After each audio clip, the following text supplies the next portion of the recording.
Okay, Saturday morning in the kingdom and the staff is coming over. We're getting an early start to beat the heat and the bugs. Oh, they're right here. As soon as I turn the me phone on, they're here.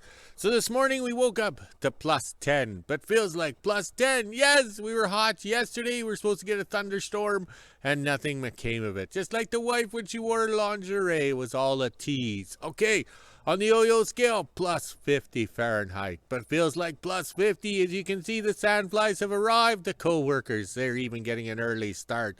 Also, too, Amazon has my second book of my writing career. I wrote it back in 2008 when I was drinking professionally. Yes, Life in the Kingdom. Yes, and it's free as an ebook from July 6th to the 10th. 5 days on Amazon, 4 days on Sesame Street. Yeah, so link in the description. I haven't figured out that end screen, how to do the link in the end screen or whatever. But I lucked out yesterday with that picture of the grader in the snow. I never realized that, Ice Road Truckers had filmed the grader back then. Oh, it looks so good in the snow. Yes, just like makeup. Once you remove the snow or the makeup, it doesn't look too good. Oh, unreal. All right, so let's go this way. The bugs are bad. I'm trying not to eat a few while I record this event. But today we're going to... Oh, they're all over the screen. They're on the me phone, everything. Okay, stay focused. Think about boobies. All right. So today we're going to have the loader out. And the green toy. We're going to move the D7-4T known as Jack. Yes, working on Jack will give me excuse to drink Jack Daniels. Yes. Oh, the bugs. Unreal. But we'll survive.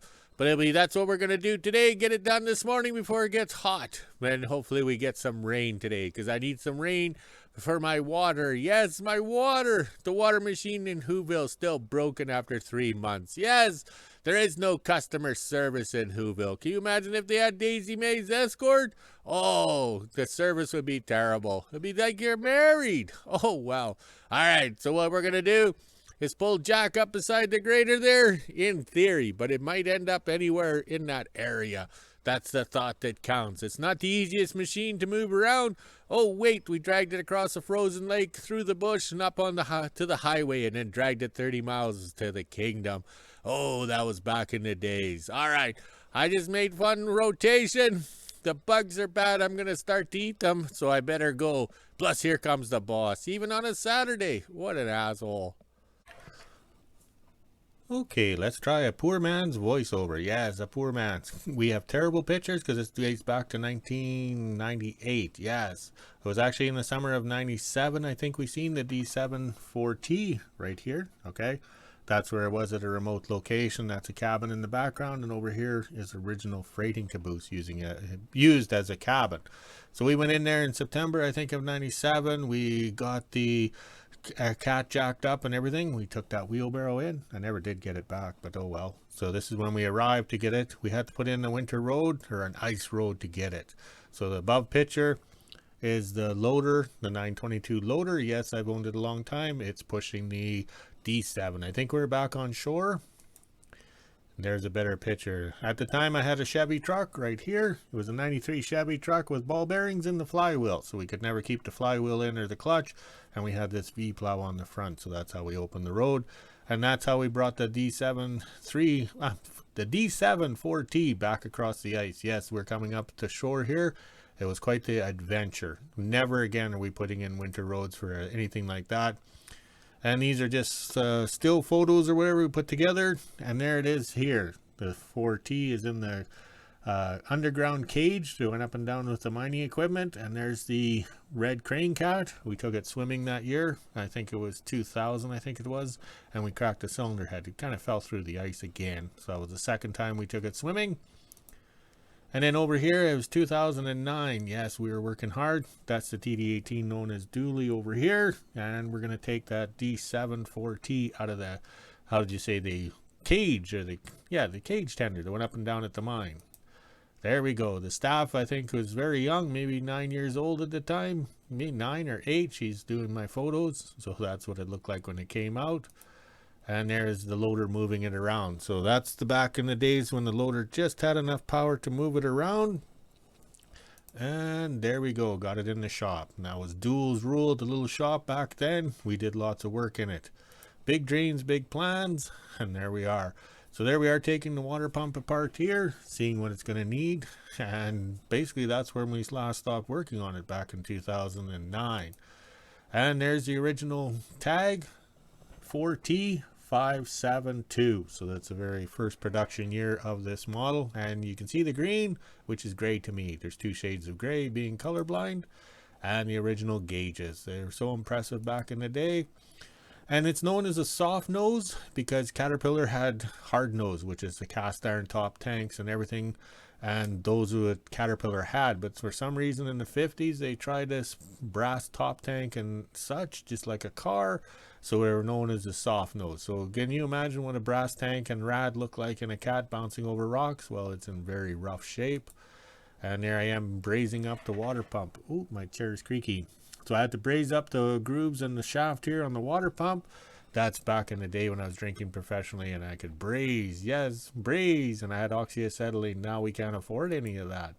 Okay, so there's where the pup motor went on the side here. Try the other hand here for pointer demonstration. You bolted the pup motor on the side and it started it through that hole.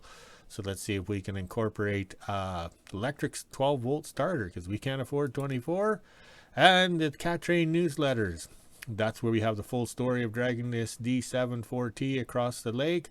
And well, I am a published author, just can't speak very well, but I'll include a link at the end screen it'll be in the description for this book. It's in rotation for being free on Amazon, so please enjoy.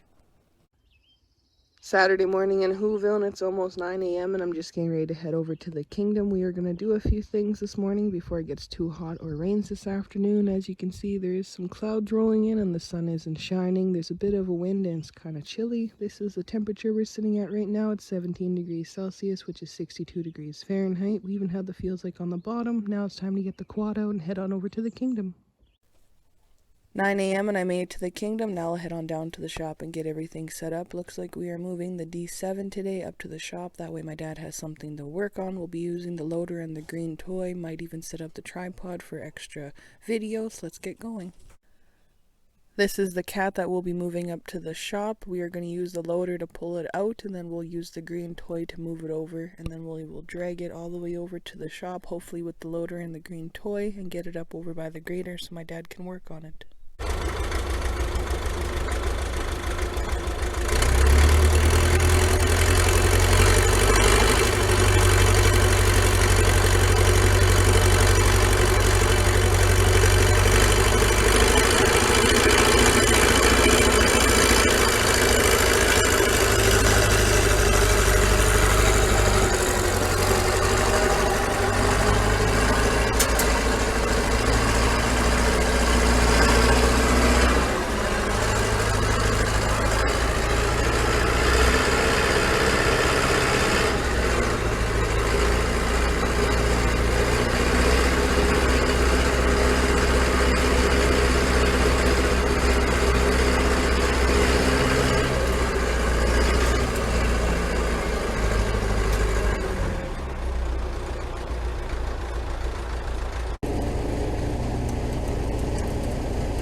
9:30 and we're able to get the D7 down to the shop. We didn't have to use the loader and the green toy to shimmy it up to the shop. My dad was able to use the green toy and just pull it down. The only reason why it worked is because there was a slight hill right here, so everything just rolled down. Now my dad will park the green toy, jump on the loader, and push it up to that table there.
"10 a.m. and we are officially done. Just took the tarp and everything off of the motor, and now my dad can tinker away today. I'll head inside and grab my dog treats, then go back into WHO-ville. I have to do shopping and a few other things today, so let's get going."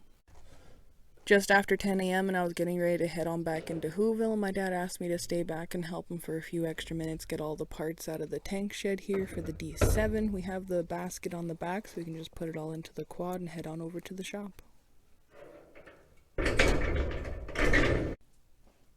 Almost 10:30 and I'm officially done in the kingdom. We got all the parts up to the shop. Now I can head on back into WHO-ville and get ready to do my shopping at 11 a.m. and then later on in the day I'll do my weather.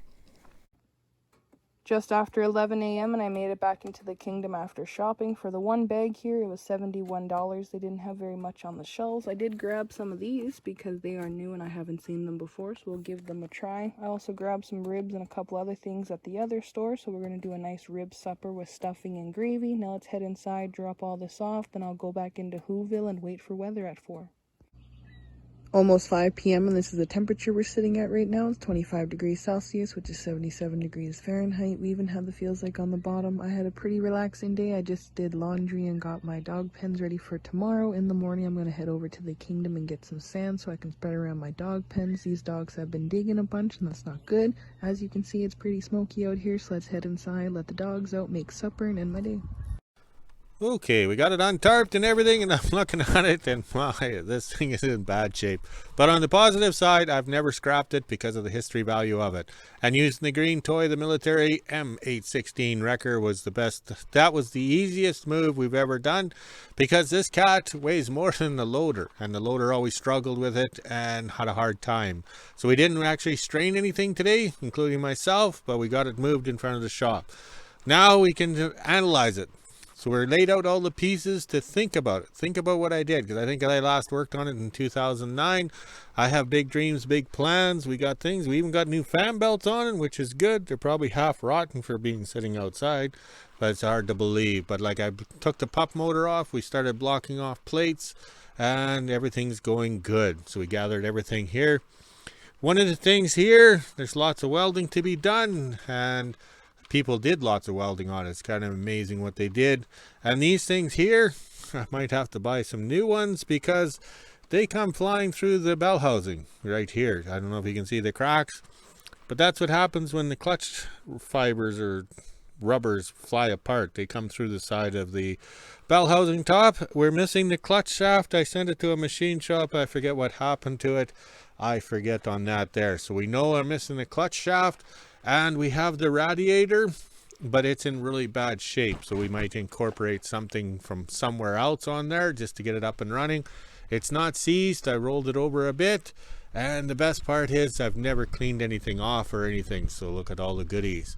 We put all the parts on a pallet over here, so we can think about it. Somewhere along the line, we got in the scrap metal starter for it. That's a 24 volt, so we're not going to use it. We have lots of 12 volts in stock, so we can jimmy rig them, make them work.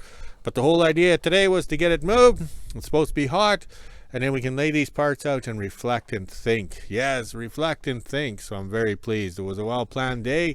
And look at the flags. They're looking just as good, and we're relaxing. And just enough breeze to keep the sandflies away. This morning was just terrible.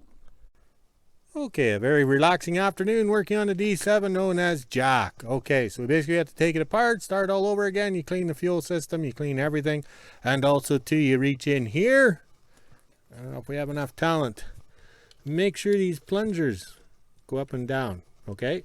So there's two that were stuck, and then I got it, and then make sure your rack goes back and forth. It should be free floating. We got it to go.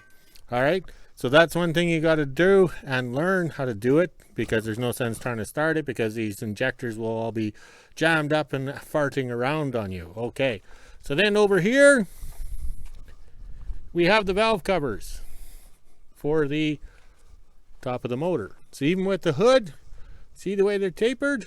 And that's a little rubber gasket around and underneath that cone. Here it is here. Okay, guess what? They leak. Yes. So back in 2009, I was an idiot. Yes, an idiot.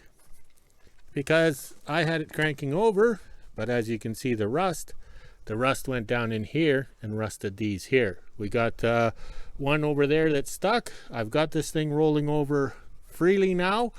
And we have some bent push rods, okay?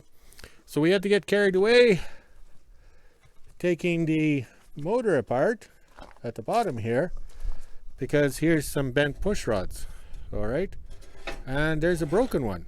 So I had to take it all apart to find the broken piece, because that fell and fell good, all right? So then as you get it apart, you roll it over by hand, and you reach in here